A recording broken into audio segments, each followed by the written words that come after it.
The zipper on my suitcase was still open when my mother stood in my bedroom doorway holding my phone charger like it offended her. "You're not getting on that plane while your sister is drowning," she said, calm as a judge. My flight to Seattle left in 3 hours. My passport was gone from the side pocket where I had put it the night before, and my father was suddenly very interested in the dust behind my TV. Then my grandmother called, her voice thin and sharp, and said, "Don't leave yet, sweetheart. I just checked your doorbell camera." My name is Lauren Whitaker. I'm 33 years old. By the time I heard what my father had slipped into his coat at 6:12 that morning, I understood that my family hadn't panicked that day. They had planned it. The job wasn't just a job. It was the kind of offer I had stopped telling people I wanted, because every time I said it out loud, my mother found a way to make it sound selfish. A project director role at a design firm in Seattle. Better pay, relocation covered, my own team. My name on something bigger than cleaning up other people's emergencies. I had worked 12 years for that door to open. My sister Tessa needed a babysitter for 3 days. That was the math in my parents' house. Not a nanny. Not her ex-husband, who lived 20 minutes away and had no job. Not my mother, who had retired the year before and spent her afternoons reorganizing spice jars by vibe. Me. Because I was good with the kids. Because I didn't have a husband to answer to. Because Tessa was fragile right now. Tessa was always fragile when responsibility entered the room. That morning, she sat at my kitchen table wearing oversized sunglasses indoors, stirring a coffee she hadn't asked for but expected me to make. Her twins, Mason and Lily, were on my couch, grinding cereal into the cushions. My mother had brought them over without warning, along with 2 backpacks, a half-empty pack of diapers for a child who had been potty-trained for a year, and that tight little smile she wore when she'd already decided my life for me. "I can't do this," I said. "My flight is today." Tessa made a sound like a laugh, but smaller. "It's just a few days." "It's my new job," my mother set her purse on my counter. "Lauren, don't be dramatic." That sentence had raised me. Don't be dramatic when Tessa stole my graduation money and called it borrowing. Don't be dramatic when my parents paid her rent for 6 months and asked me to cover their property taxes. Don't be dramatic when I skipped a work conference because Tessa had a migraine and needed me to watch the twins, then posted photos from a wine bar 2 hours later. I went to my suitcase to show them the itinerary, the printed offer letter, anything that might make my life look real to them. That was when I noticed the passport was missing. At first, my brain refused to understand it. I checked the side pocket, then the inside mesh compartment, then the folder with my boarding pass, lease papers, and the apartment key I was supposed to pick up in Seattle the next morning. Gone. My father, who had been quiet near the hallway, said, "Maybe you misplaced it." He said it too fast. I turned to him. "Why are you here?" He blinked. "Your mother asked me to help." "With what?" No one answered. My mother folded her arms. "Maybe this is a sign." "A sign?" "That your family needs you more than some company across the country." The twins were laughing at a cartoon behind her. Tessa wouldn't look at me. My father rubbed the side of his neck, the way he did when he was about to lie but wanted credit for feeling bad about it. I tore through my apartment like someone had cut off my oxygen. Drawers slammed. Laundry hit the floor. I dumped my purse, my toiletry bag, the trash can under my desk. My hands started shaking, not from confusion anymore, but from recognition. This was what they did. They didn't say no. They just moved the walls until I couldn't leave. Then my phone rang. Grandma Evelyn. She was 81, 5 feet tall, and the only person in my family who could make silence feel like a weapon. I almost didn't answer because I was on my knees beside my bed, crying without making noise. But I swiped. "Lauren," she said, "do you still have that camera on your door?" "Yes." "I got the notification because you never took me off the account. After Christmas." Her breath caught. "Honey, your father came by before sunrise." The room went still around me. My mother's face changed first. Not guilt, calculation. Grandma said, He used the spare key under your planter. I looked at my father. He closed his eyes. And he left with a navy booklet in his hand, she said. Then he put it inside his coat. My mother whispered, "Evelyn, stay out of this." But Grandma's voice hardened. "No, Marjorie, I think I've stayed out of enough." My father opened his eyes like a man waking up in a room he didn't recognize. "Lauren," he said softly, "let's all calm down." I stood up. My knees cracked. "Where is it?" Tessa pushed her sunglasses onto her head. Her eyes were red, but not from crying. "You're seriously accusing Dad?" "I'm asking Dad." My mother stepped between us. "Your sister has an emergency. My passport is the emergency. Your passport can wait." I laughed once and it sounded ugly. "My plane won't." Mom's mouth tightened. "Then miss it." There it was, not even hidden anymore. Grandma Evelyn was still on speaker. "Richard, you answer that girl." Dad looked at the carpet. "I didn't think it would go this far."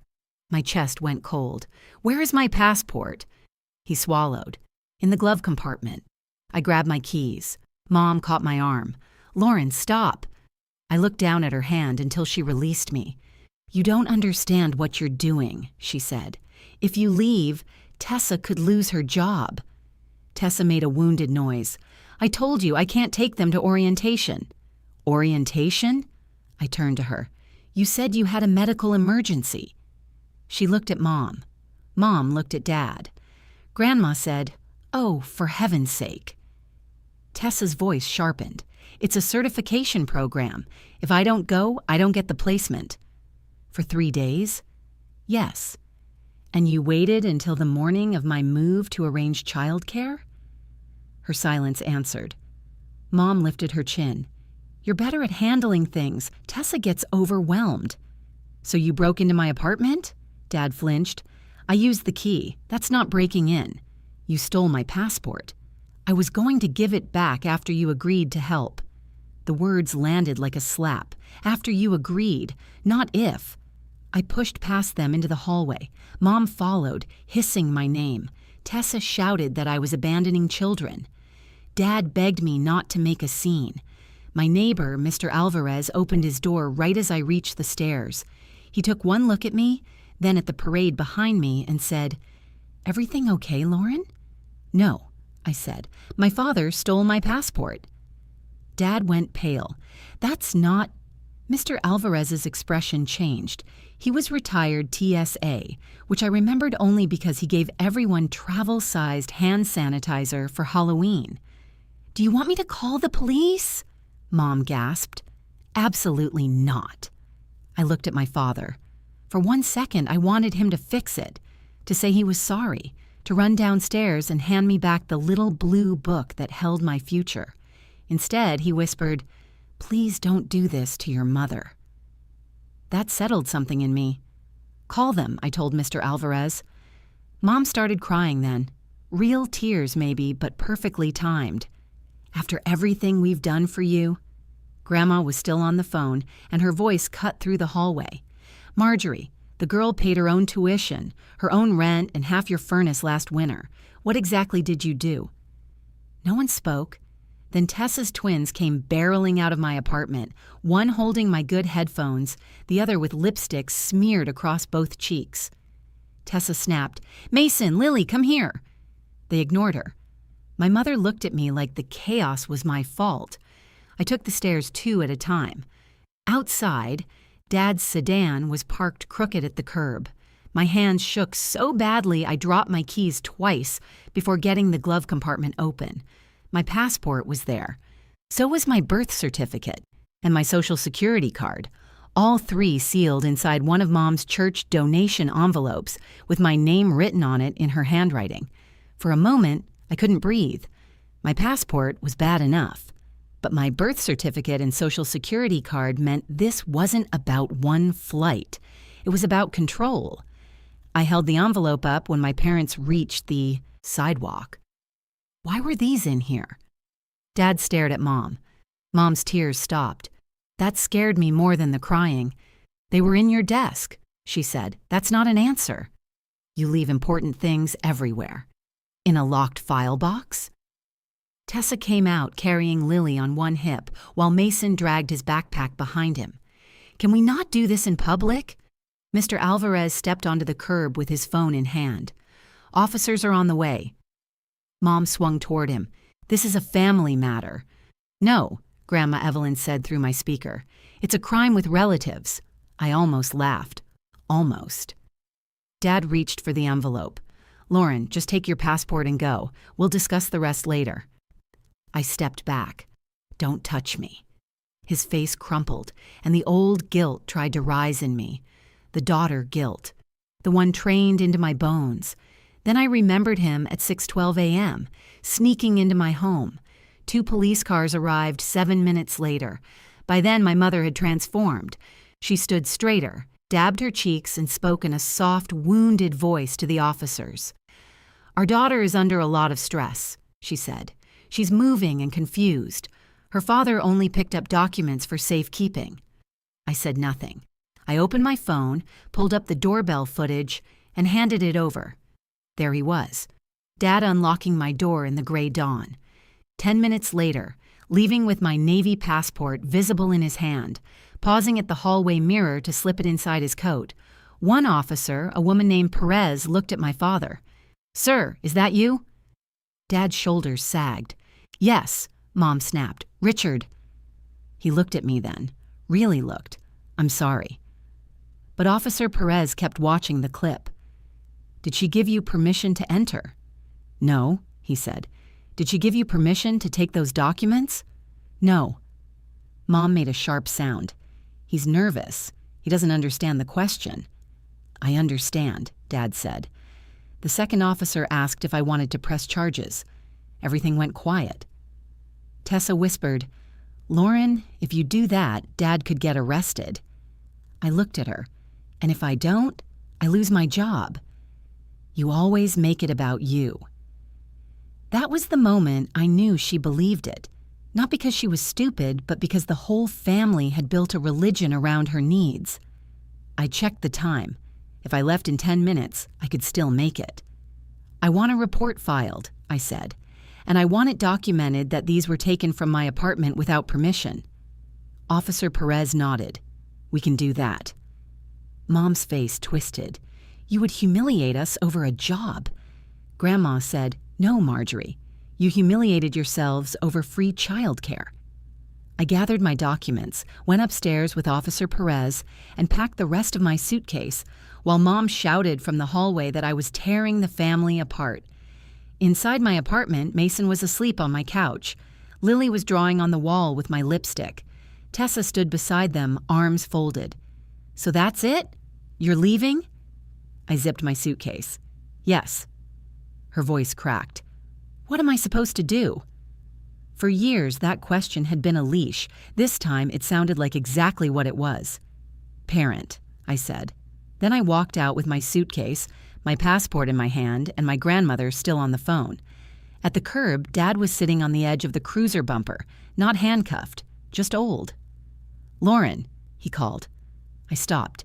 He wiped his face. Your mother said if you missed the flight, you'd come to your senses. I felt the last soft piece of me break cleanly away. And you believed her? I asked. He looked at the ground. That was answer enough. Mr. Alvarez drove me to the airport. I tried to argue, but he was already loading my suitcase into his trunk. I have pre-check wisdom and no plans until my 2 p.m. cardiology appointment, he said. Get in. Grandma stayed on the phone the whole way, mostly silent except for small instructions. Breathe. Drink water. Don't you dare apologize to anyone. At departures, Mr. Alvarez hugged me carefully, like I was bruised. Change every password, he said. Bank, email, phone carrier. People who take documents don't always stop at documents. My stomach dropped, but I nodded. Security was a blur. By the time I reached my gate, boarding had started. I sat in my seat, clutching my passport until my knuckles ached. Then my phone exploded. Mom, you have destroyed your father. Tessa, hope Seattle loves you since your family won't. Mom, the kids are sobbing. Tessa, I lost my spot. Are you happy? Dad, I'm sorry. I should have said no. Only Grandma's message steadied me. Evelyn, I changed the locks at my house. Your mother no longer has a key. Call me when you land. When the plane lifted off, I cried into a napkin so quietly the man beside me pretended not to notice. For the first time in my life, nobody could barge in and demand I fix the wreckage. Seattle was gray and bright at the same time. My new manager, Priya, met me at the office with a badge, a coffee, and zero knowledge that I had nearly missed my life by 40 minutes. You made it, she said. I looked at the glass doors, the lobby, the city rising behind her. Barely, I said. That night, in my temporary apartment, I did what Mr. Alvarez told me. Passwords, security questions, two-factor authentication. I froze my credit. Then I opened my banking app. There was a pending transfer request from my savings account, $8,000, scheduled for the next morning. Recipient, Tessa Whitaker. My whole body went numb. I called the bank. The representative put a hold on everything, canceled the transfer, and asked whether anyone else had access to my personal information. I looked at the envelope on the table. Passport, birth certificate, social security card. Yes, I said. My family. The next morning, I woke to 17 missed calls and 1 voicemail from my mother. Her voice was low and furious. You had no right to freeze that account. Your sister needed that money for childcare and fees. You always punish her for needing help. I played it twice, not because I enjoyed it, but because I needed to hear the truth inside the lie. They hadn't just wanted me trapped. They had wanted me useful. I forwarded the voicemail to Officer Perez. Then I called Grandma. She answered on the first ring. I wondered when they'd get stupid enough to leave proof. You knew? I suspected. Her voice softened. Your grandfather left you something, Lauren. I sat up. What? A savings bond account. He meant it for your education, but your mother convinced him she'd manage it until you were older. My throat tightened. I never got that. No, Grandma said. I know. Outside my window, Seattle traffic hissed over wet pavement. Grandma inhaled shakily. I found the paperwork yesterday. And sweetheart? Yeah? It wasn't just your passport your mother hid from you. It wasn't just your passport your mother hid from you. Grandma's words sat in my chest like ice. Over the next week, the truth came out in pieces. My grandfather had left me nearly $27,000 in bonds and a small education account. When I turned 18, Mom was supposed to hand it over. Instead, she used it. Some went to Tessa's rent, some to family emergencies, some to cover debt my parents never admitted they had. Every time I worked 2 jobs through college, every time Mom praised me for being so independent, she had known there was money with my name on it. Officer Perez added the attempted bank transfer to the report. My bank opened a fraud investigation. Grandma gave me copies of everything she found. Dad called me 3 days later. I signed what the police needed, he said. I told them the truth. I waited. Then he said, Your mother told me you'd waste that money if you knew. I closed my eyes. What did you think I was wasting? I asked. My own life? He didn't answer. Mom sent one long email. No apology. Just accusations dressed as heartbreak. She said I had chosen money over blood, ambition over loyalty, strangers over my sister's children. I forwarded it to the investigator, then blocked her. Tessa tried a different route. She sent photos of Mason and Lily with captions like, They miss Aunt Lauren. That one hurt. They were innocent. But I finally understood something. Loving those kids did not mean volunteering my future as collateral. Grandma became my point of contact with the family, and even she kept it brief. Your mother is furious, she told me. Good, I said. Grandma laughed. There she is. 6 months later, I had a permanent apartment overlooking a strip of water that turned silver every morning. My job was hard in the way I had dreamed of. Deadlines, meetings, decisions that mattered, Hard, but mine. The investigation didn't make anyone rich or whole. Dad avoided jail by cooperating, paying restitution, and entering a diversion program. Mom never admitted guilt out loud, but a court order spoke for her. A repayment plan began, slowly, bitterly. I used the first check to fly Grandma Evelyn to Seattle. She arrived wearing a purple scarf and carrying a tote full of snacks because, according to her, airports charge criminal prices for almonds.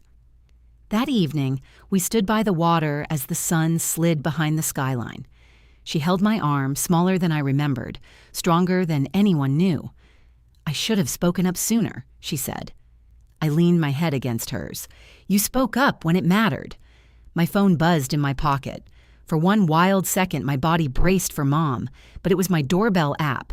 A package delivery at my apartment door. Nothing stolen, nothing hidden. Just proof that my home was mine now. Grandma smiled when I showed her the screen. "Good camera," she said. "The best," I answered. Then I opened my bag, took out my passport, and held it in the fading light.